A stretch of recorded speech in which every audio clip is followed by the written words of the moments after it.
yesterday we talked about some of the high ranking officials, high ranking people in... You're thinking about the election. I know, I didn't think about Yeah, the it was election. yesterday. So. Some of the high ranking people involved in technology in Silicon Valley, and some of the limits that they are putting to the use of technology in their families. This, I don't know how to characterize this article, because it's like a lighthearted, on the one hand, it's a lighthearted look at what some families are doing. On the other hand, it's like, wow, have we really gotten to this point? Right. You know? What this is about is the Silicon Valley nannies. Silicon Valley is a very wealthy area of the country. You know, there's all these high-tech companies, and so the people there have excess cash.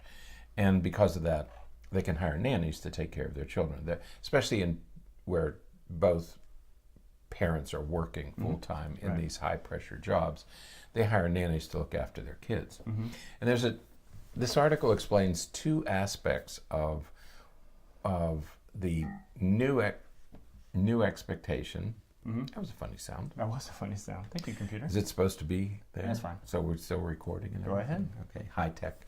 And so there's two aspects to this that we want to talk about today. Okay, one is that nannies are now being asked to monitor and make sure that children are not using devices.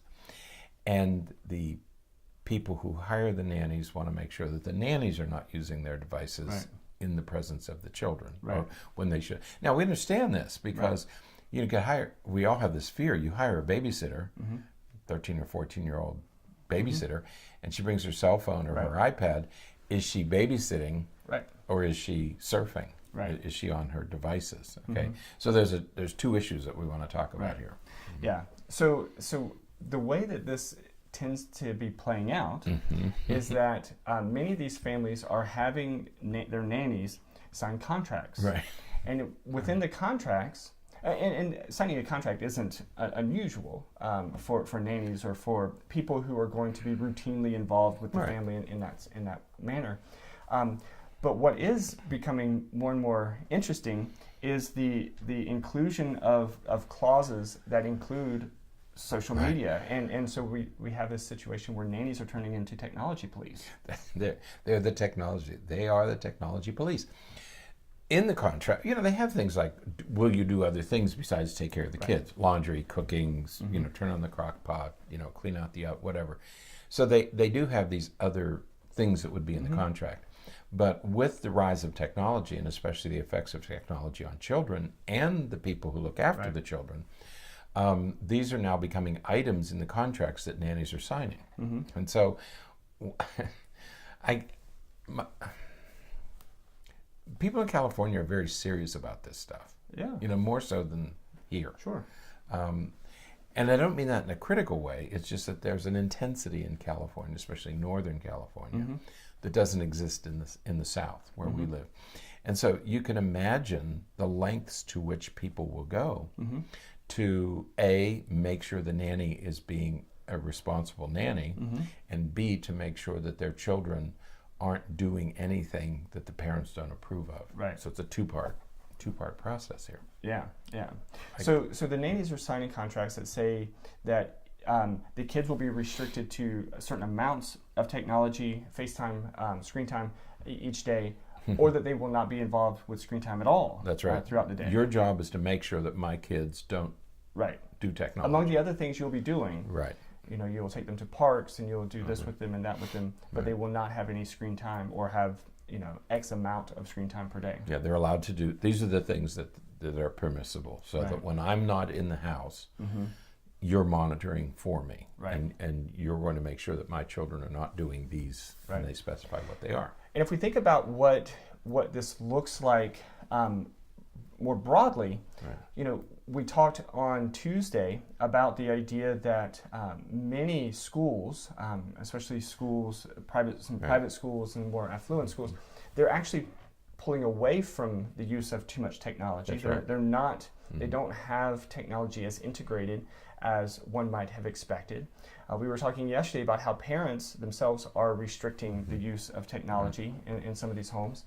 And now we have the nannies. So many of these kids who grow up in homes where the parents are the technology gurus that are giving us all this technology, many of these kids have little to no access to technology throughout most of their day. That's right, because what we're talking about here are the very executives and workers who are building these products and services, and now they are employing, they're using the nannies to make sure that their children don't use the very products that they're building. Right. Bit of an irony there. It is, and I think it is an important, one of the reasons we wanted to talk about it is because it is an important lesson for all of us. We think, well, that we have to give them access, so that they, they have a leg up, they know what the technology is, they are involved socially and all that.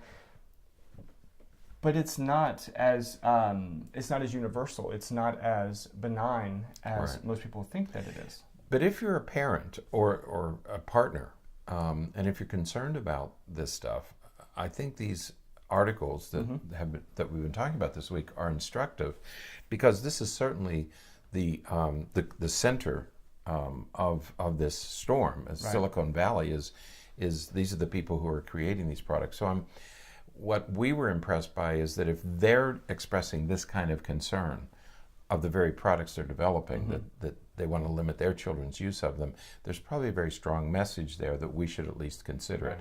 I think the strongest message is one that we sort of slid by a few minutes ago, and that is that you have to supervise. Right. You can't just let your children disappear into their rooms for hours and hours and hours at a time with all of these devices. Right. You really are placing them in danger. Right. They're doing things that they shouldn't be doing. Well, but even if I would say even if they're not doing things that they shouldn't be doing, the issue is that they're removed, they're isolated, they're not engaged and not involved with the rest of the family, and there are consequences to that. And we're all guilty of this. Absolutely. And even if they're not doing anything untoward, if they're not doing anything they shouldn't be doing, they're not doing things that they should be doing. Right. Okay? If they're spending hours and hours and hours alone in their rooms, they're becoming social isolates, and they're not doing some of the things they should be doing. So I think that we have two concerns. One is protecting them from what they shouldn't do, but providing them opportunities for what they should be doing to develop appropriately, to develop appropriate physical, emotional, social, and language skills. Absolutely, absolutely. So check out this article. It's from the New York Times. The link is in the show notes. It's well written, and it goes very well with the article that we talked about yesterday. Right. So, right. And the fact that people who are closest to this technology are the ones who are starting to limit it should give you pause. But before we leave, can I say one more thing? Sure. I felt bad for this nanny. The nanny was taking care of the baby, and she was on her phone, and some woman she didn't even know started following her around and was kind of stalking her because she was it turned out she was talking to the child's mother when she was on the phone. So when they talk about the nanny police, they're probably taking it, some people are taking it a little bit too far. Sure. And it's almost reached comic proportions in some places. Yeah. But it gives us pause because if these people are concerned, perhaps we should be too. Absolutely. Absolutely so. All right, that is it for today. Until next time, stay happy, stay healthy, and forget to be afraid.